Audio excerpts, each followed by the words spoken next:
दोस्तों, क्या आपने सोचा है कि चुनाव नजदीक आते ही ईडी की रेड क्यों बढ़ जाती है?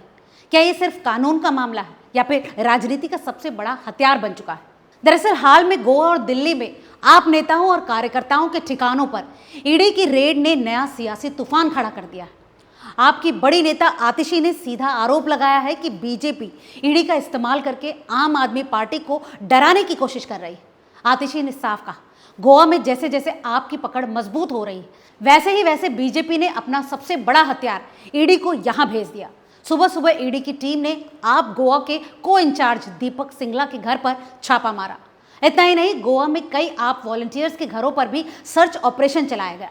आपका आरोप है कि ये रेड सिर्फ डराने के लिए नहीं थी, बल्कि पार्टी का पूरा अंदरूनी डेटा, संगठन की जानकारी और चुनावी रणनीति तक हासिल करने की कोशिश थी। अब बड़ा सवाल ये उठ रहा है कि अगर मामला सिर्फ बैंक लोन फ्रॉड का है, तो फिर राजनीतिक कार्यकर्ताओं के घरों तक जांच क्यों पहुंची?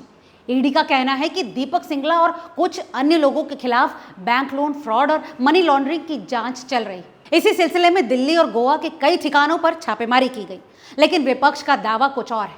आप कह रहे हैं कि जो भी बीजेपी के खिलाफ खड़ा होता है, उसके पीछे ईडी और सीबीआई लगा दी जाती है। दोस्तों, अब सवाल यह भी उठ रहा है कि क्या सच में भ्रष्टाचार के खिलाफ कार्रवाई हो रही है या फिर ईडी अब राजनीतिक दबाव का नया नाम बन चुकी है? क्योंकि पिछले कुछ सालों में देश की राजनीति में एक पैटर्न बार बार दिख रहा है। ऑपोजिशन के नेता जैसे ही बीजेपी के खिलाफ आक्रामक होते हैं, अचानक ईडी की एंट्री हो जाती है। और दिलचस्प बात यह है कि कई नेता बीजेपी ज्वाइन करने के बाद क्लीन चिट जैसी स्थिति में नजर आने लगते हैं।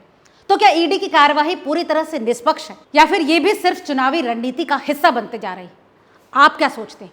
क्या ईडी अपना काम कर रही है या फिर एजेंसियों का राजनीतिक इस्तेमाल हो रहा है? हमें कमेंट करके अपनी राय जरूर बताएं और ऐसी ही बड़ी राजनीतिक खबरों के लिए चैनल को सब्सक्राइब करना ना भूलिए।